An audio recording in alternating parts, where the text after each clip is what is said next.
It's time for a viewer request. Big shout out to Matt, my brother Matt, who WhatsApped me yesterday as I'm recording this and said, Mike, can you check out G-Police for me? So here we go, mate. I have played this game before, many years ago, but on the PC. This is the PlayStation version. Oh, it's got a frame rate option.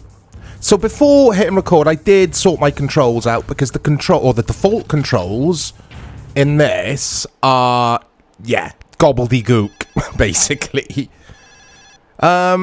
So, I remember this. There's a bit of a lengthy cutscene here. This will be a good place for me to tell you about some review scores. So, G-Police, like I say, was available on PC and the PS1. You couldn't play it anywhere else.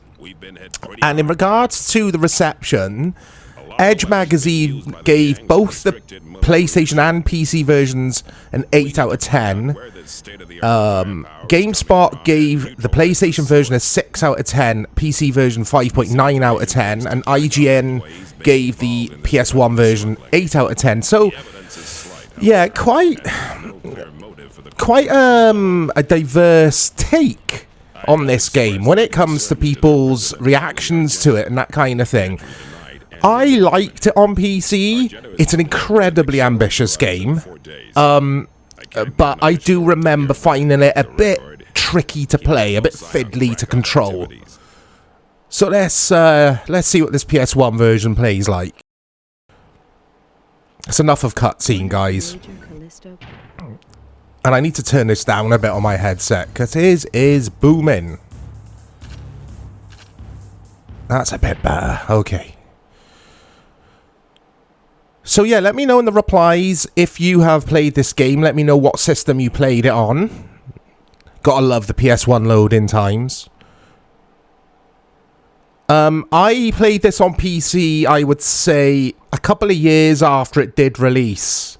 And at the time, it blew me away because of the cyberpunk-style cities you fly around, the neon signs, that kind of thing is my kind of thing. I love that in my video games. But yeah, I would have played this around 99-ish, 2000. Like, a couple of years after it was released. It was released in 97. So here we go. Oh, it's all very dark. Music's awesome. I remember this being a frustrating game to play on PC. Let's see if it translates better to the PS1. Yeah. I'm glad I've remapped the controls, let's just say that. One thing I did notice, though, in options, you can't turn on or turn off. Oh, let's go through here. Or you can't invert your controls. Or you can't play you can't play with default controls. You have to use this inverted control system, and I don't like inverted controls.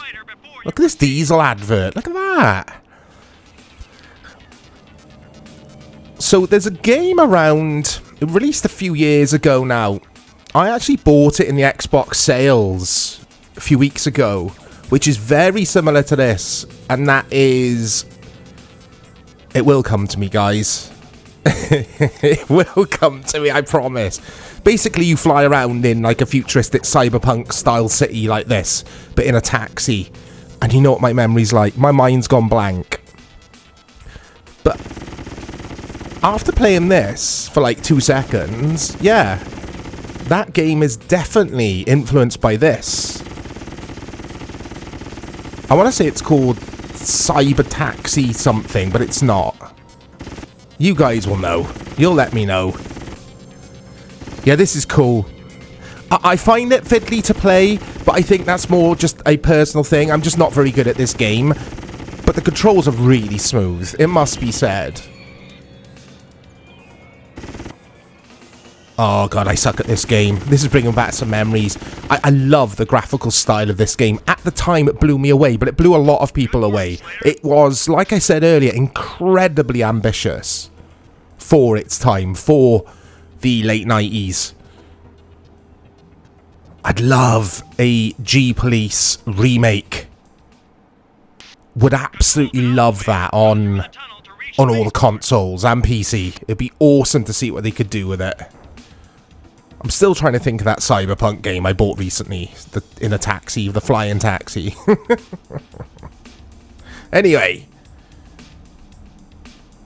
What have I got to do next? All I'm doing here, guys, is following the red arrow that you can see on the radar at the top there. And from what I remember, you are the police. You're part of the police team.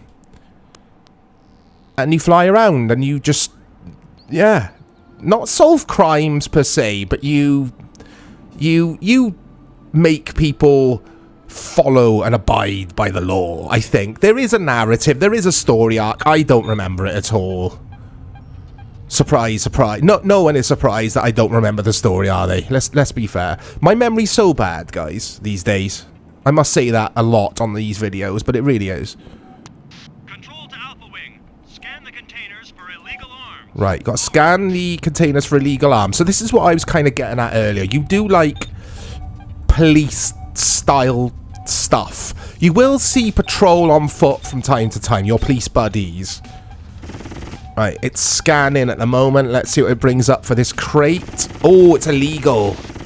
It's Krakow, apparently, whatever that is. Is that supposed to be, like, cyberpunk style Class A narcotics? I don't know.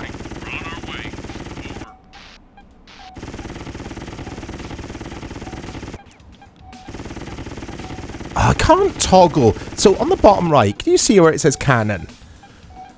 I set my toggle weapons button to square on the PlayStation controller. And I'm pressing square and it's not letting me use rockets or the missiles. I have to use this cannon, which keeps warming down. Very strange. Yeah, there's no options here, look, to change the toggle weapons button. I just remembered the name of the flying cyberpunk taxi game, Cloudpunk, basically. I think it's influenced by this. Cloudpunk looks incredible. I've bought the enhanced version for Series X. I can't wait to check that out. This has got me in the mood for it especially. And this is a major aside here, guys. Nothing to do with this game, but I'm considering...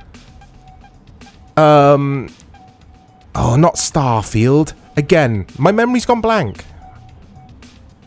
But you know the game I mean. The massive sprawling space sim on PC. It's only on PC. And they've, like, crowdfunded $700 million so far. And it's been in development for over 10 years. You know the ones. It's StarQuest. I was literally looking at it yesterday. Because I'm considering getting, like, a starter bundle for it. But they, like, start at 53 quid or something. And the game's in alpha, isn't it? But, yeah, playing this kind of reminds me of that a little bit. That game looks sensational. It looks like my kind of thing. I'm sure it's called StarQuest. You guys will know. Anyway, yeah, anyone who's watching this who has played that, please let me know if that is worth a look at. And I also found out that there is a package available, there's a bundle available for that game where you can get all the ships. You can get ships that aren't even available yet, which are in the pipeline. All of the DLC, all of the stuff for 48 grand. $48,000 for that bundle. I don't think I can afford that bundle, so I'll go for the next one down, the 50 quid bundle. Anyway, back to G, please.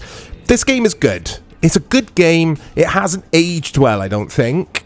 The draw distance in this is quite shocking at times. Buildings just jump out at you in the last second. I do remember that being a complaint in the reviews around the time. It was the same on PC, but I don't think it was quite as shocking on PC. I say shocking because when these buildings do jump out on you at the last split second, it does shock me, so...